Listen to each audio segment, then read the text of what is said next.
তো এই হচ্ছে সেই শর্ট নোটিফিকেশান তোমরা দেখতেই পাচ্ছ। Dear friends, welcome to my channel Ehsan cyber. Ehsan cyber চ্যানেলে তোমাকে স্বাগত জানাই।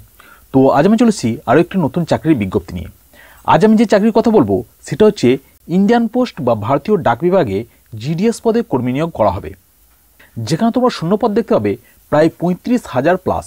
হ্যাঁ বন্ধুরা, ঠিকই শুনেছো, প্রায় 35,000 প্লাস শূন্যপদে তোমাদের এখানে জিডিএস পদে কর্মী নিয়োগ করা হবে, যার শর্ট নোটিফিকেশান ইতিমধ্যেই পাবলিশ হয়ে গেছে এবং এই নিয়োগের ফুল নোটিফিকেশান আসছে আগামী 29 তারিখ, অর্থাৎ 29শে জানুয়ারি 2025 তোমরা এই নিয়োগের ফুল নোটিফিকেশান দেখতে পাবে এবং এই নোটিফিকেশান আসার পরপরই তোমরা এখানে ফর্ম ফিল আপ করতে পারবে। তো তোমরা যারা ন্যূনতম মাধ্যমিক পাস চাকরি প্রার্থী আছো তোমরা অবশ্যই এখানে ট্রাই করতে পারো। ইন্ডিয়ান পোস্টে যে জিডিএস পদে কর্মী নিয়োগ করা হবে এই বিষয়ে আমি তোমাদের একটা ভিডিও দিয়েছিলাম আজ থেকে অন্তত দিন 15 আগে। সেই থাম্বনেলটাও তোমরা এই মুহূর্তে স্ক্রিনের মধ্যে দেখতে পাচ্ছ। তো এখন এই মুহূর্তে নতুন আপডেট কি আসছে সেটাই জানাবো আজকের এই ভিডিওতে। ভিডিওটা শুরু করার আগে একটু জানিয়ে রাখি, তোমরা যারা পড়াশোনার পাশাপাশি চাকরির প্রিপারেশন নিচ্ছ তোমরা অবশ্যই এই এসান সাইবার চ্যানেলটিকে সাবস্ক্রাইব করে রাখতে পারো, কেননা চাকরি সংক্রান্ত লেটেস্ট ইনফরমেশান প্রতিনিয়ত দিয়ে থাকি এই চ্যানেলের মাধ্যমে। তো এই হচ্ছে সেই শর্ট নোটিফিকেশান তোমরা দেখতেই পাচ্ছ। Government of India, ministry of communication, department of post, GDS section. তো বুঝতেই পারছো ভারতীয় ডাক বিভাগের পক্ষ থেকে এই শর্ট নোটিফিকেশানটা পাবলিশ করা হয়েছে। আমি মূল বিষয়টা যদি দেখি, তোমরা এখানে দেখতেই পাচ্ছ অ্যাক্টিভিটিস, টাইম শিডিউল। প্রথমে দেখো, প্রত্যেকটা ডিভিশন অনুযায়ী শূন্য পদের ডেটা কালেকশন করা হবে 17/1/2025 থেকে 22/1/2025, অর্থাৎ 17 জানুয়ারি থেকে 22 জানুয়ারি পর্যন্ত প্রত্যেকটা ডিভিশন অনুযায়ী শূন্য পদের ডেটা কালেকশন করা হবে। এবার আছে দেখো, প্রতিটা সার্কেল অনুযায়ী ভ্যাকেন্সি রিচেকিং করা হবে 23/1/2025 থেকে 24/1/2025, অর্থাৎ 23 তারিখ এবং 24 তারিখ এই সমস্ত ভ্যাকেন্সি রিচেকিং করা হবে। এবং ফাইনাল যে নোটিফিকেশান সেটা তোমরা দেখতে পাবে আগামী 29/1/2025, অর্থাৎ 29শে জানুয়ারি ফুল নোটিফিকেশান কিন্তু আসতে চলেছে। তো বুঝতেই পারছো বছরের শুরুতেই কিন্তু একটা হিউজ পরিমাণ ভ্যাকেন্সি কিন্তু তোমরা পেতে চলেছো। তো এই ছিল জিডিএস এর নিউ আপডেট।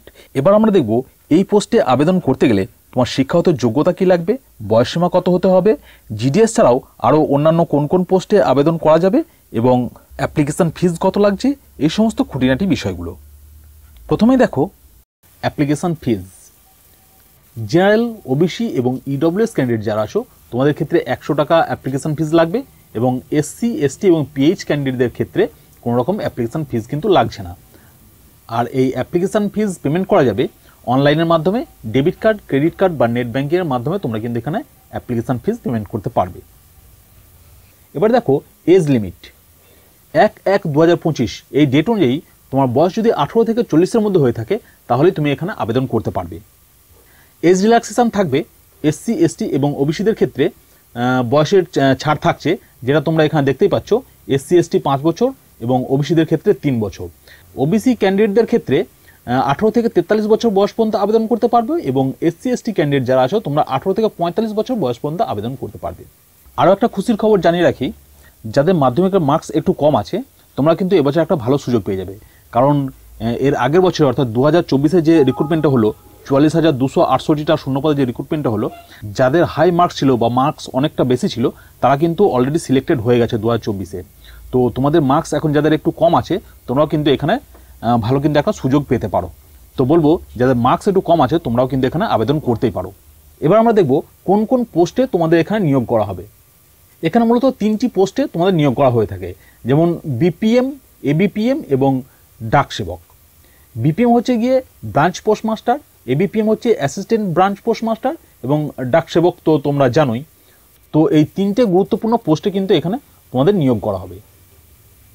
এবার আমরা দেখব রিকোয়ারমেন্ট কোয়ালিফিকেশান বা এডুকেশনাল কোয়ালিফিকেশান।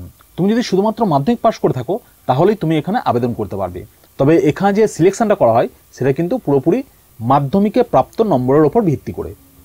আর আমি আগেই বলেছি এবছর যারা একটু কম নম্বরও পেয়েছো তোমরাও কিন্তু এবছর কিন্তু একটা ভালো সুযোগ পেয়ে যাবে, যেহেতু যাদের হাই পার্সেন্টেজ আছে তারা কিন্তু অলরেডি সিলেক্টেড হয়ে গেছে। তো সেই জন্যই বলবো যাদের একটু কম পার্সেন্টেজও আছে তোমরা কিন্তু অবশ্যই ফর্ম ফিল আপ করবে। আর এটা একটা অল ইন্ডিয়া বেসিস জব এবং মেল ফিমেল তোমরা সবাই কিন্তু এখানে আবেদন করতে পারছো। তো চলো আজকে ভিডিওটা এখানেই শেষ করছি, দেখা হচ্ছে নেক্সট ভিডিওতে। চাকরি সংক্রান্ত লেটেস্ট ইনফরমেশন পাওয়ার জন্য চ্যানেলটাকে অবশ্যই সাবস্ক্রাইব করে রাখবে। ধন্যবাদ।